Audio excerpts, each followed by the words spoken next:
Use नहीं करेंगे, जो फार्मूला यूज़ करेंगे। फिर उसके बाद जो हाइपोटेन्यूस की जो बेस होगा उसके फिर हम वैल्यू, क्योंकि हम किंग कल्चर्स के एक टीम मेंबर्स हैं, तो किंग कल्चर्स के जो टीम मेंबर होते हैं वो समझदार और इंटेलिजेंट होते हैं। तो हेलो स्टूडेंट्स, उम्मीद है कि आप खैरियत से होंगे। तो आज जो हम करने वाले हैं वो एक्सरसाइज 30.3 का कोई ये क्वेश्चन नहीं करेंगे, मगर हम एग्जाम्पल करेंगे। एग्जाम्पल 2 है ये। तो एग्जाम्पल 2 में क्या लिखा है, टेन टीटा जो टेन टीटा की वैल्यू है 1 और जो एंगल है वो थर्ड क्वाड्रेंट में है। तो टेन टीटा की जो फार्मूला होता है वो दो होता है। पहला है परपेंडिकुलर अपॉन बेस, फिर है साइन टीटा अपॉन कोस टीटा। फिर इसके बाद हमने y लिखा, क्योंकि परपेंडिकुलर की जो होती है वो हमेशा y होता है, और जो बेस होता है वो हमेशा x होता है। क्योंकि जो एंगल बना होता है इस तरह का, जो परपेंडिकुलर सीधे में होता है वो y होता है, तो इसी वजह से हमने y लिखा है, और बेस हमारा y है, x है। फिर ये सब जो है परपेंडिकुलर साइन कॉस थीटा ये सब बराबर है 1 के, क्योंकि sine theta upon cos theta ये बराबर है 1 के, और y अपॉन x ये बराबर है 1 के। इसलिए हमें ये इसलिए वजह से कर रहे हैं, क्योंकि अगर कॉस थीटा 1 के पास जाएगा तो ये मल्टीप्लाई होगा 1 से, अगर 1 से मल्टीप्लाई होगा तो कॉस थीटा आ जाएगा। तो जो हमारा जो आंसर आएगा sine theta upon cos theta, और x अगर 1 के पास जाएगा तो ये 1 के बदले x बन जाएगा। तो जो आंसर आएगा y upon y equal x आएगा। तो इसी वजह से हमने ऐसे लिख दिया, sine theta equal cos theta, फिर y इक्वल x। फिर आगे चलते हैं यूजिंग पाइथागोरम थ्योरम।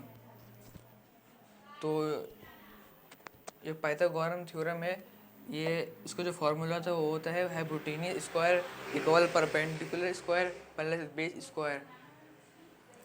हाइपोटेन्यूस की जगह में मैंने 1 इस वर्ड से लिखा, क्योंकि ना हमें परपेंडिकुलर पता है ना हमें बेस पता है, तो इसी वजह से हमने 1 जो होता है वो हमेशा 100% होता है, तो इसी वजह से हमने हाइपोटेन्यूस की जगह में हमने 1 लिखा है, और 1 की जगह और 1 के ऊपर हमने होल स्क्वायर लगा दिया है, क्योंकि जो पाइथागोरम जो फार्मूला होता है उसका वो स्क्वायर पे होता है, हाइपोटेन्यूस स्क्वायर परपेंडिकुलर स्क्वायर और बेस स्क्वायर। तो इसी वजह से हमने 1 स्क्वायर लिखा है। और परपेंडिकुलर पता नहीं, परपेंडिकुलर जो होता है वो हमेशा होता है वाई के ऊपर हमने होल स्क्वायर लगा दिया है। फिर प्लस है, प्लस की जगह में हम प्लस लिख देंगे, और एक्स की जगह बेस की जगह में हम बेस लिखेंगे, क्योंकि बेस के जो होता है वो हमेशा एक्स होता है। बेस के ऊपर भी स्क्वायर है, इसके ऊपर भी हम स्क्वायर लिख देंगे। आगे करते हैं। 1 का स्क्वायर हमेशा 1 का स्क्वायर 1 आता है, और y का स्क्वायर भी y स्क्वायर आएगा। फिर x स्क्वायर आएगा। हमने y स्क्वायर क्यों लिखा, इसकी वजह ये है कि हमें बेस चाहिए, हमें परपेंडिकुलर भी पता नहीं पता और बेस भी हमें नहीं पता। तो x हमें क्यों नहीं लिखा, y इक्वल है x के, इसी वजह से हमें x की जगह में y निकाला। अगर हम इधर पे x लिख देते थे फिर हमें 2 वैल्यू चाहिए होती, तो हमें 1 वैल्यू चाहिए ना, तो फिर हमें 2 वैल्यू चाहिए होती थी। तो x की जगह में हमें y स्क्वायर लिख दिए हैं।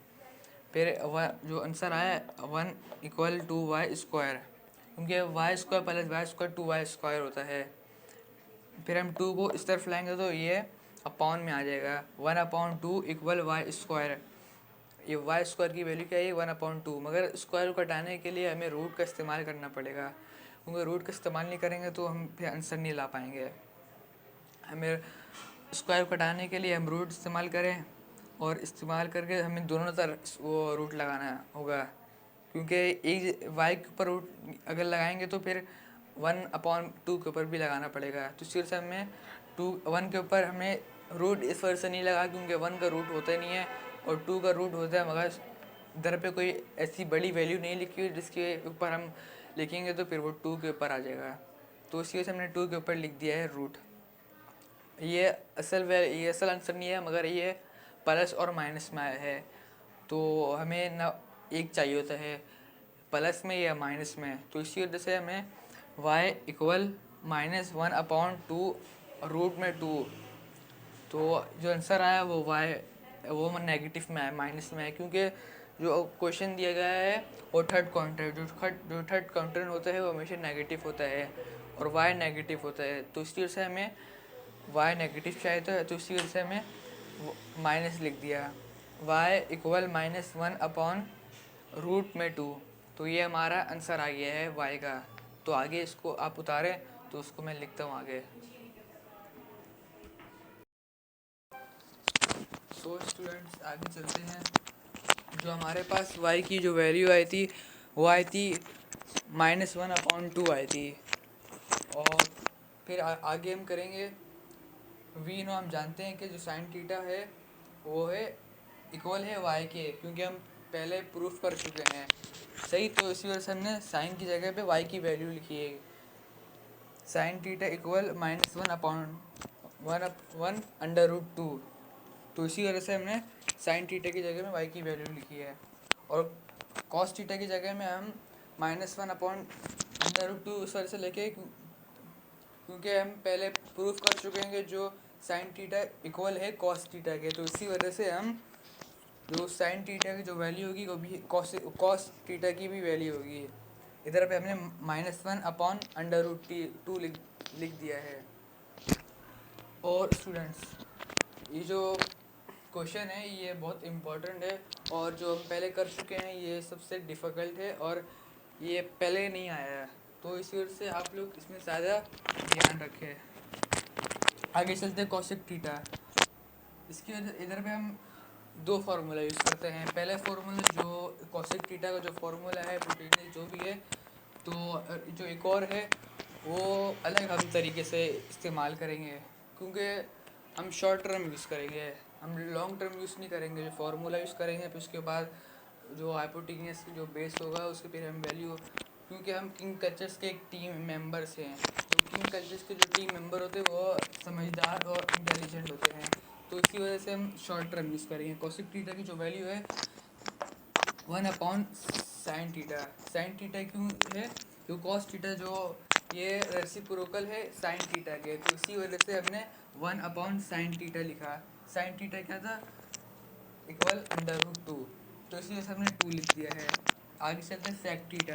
सेक थीटा ये रेसिप्रोकल है कॉस थीटा के, तो इसी वजह से हमने कॉस लिखा, फिर आगे डायरेक्ट सॉल्व कर दिया 2। फिर आगे चलते हैं कॉट थीटा। कॉट थीटा ये रेसिप्रोकल है टेन थीटा के, क्योंकि टेन थीटा के जो क्वेश्चन था उसमें बता दिया कि टेन थीटा की वैल्यू क्या थी। टेन थीटा की वैल्यू थी 1, तो इसी वजह से हमने आंसर लिख दिया 1।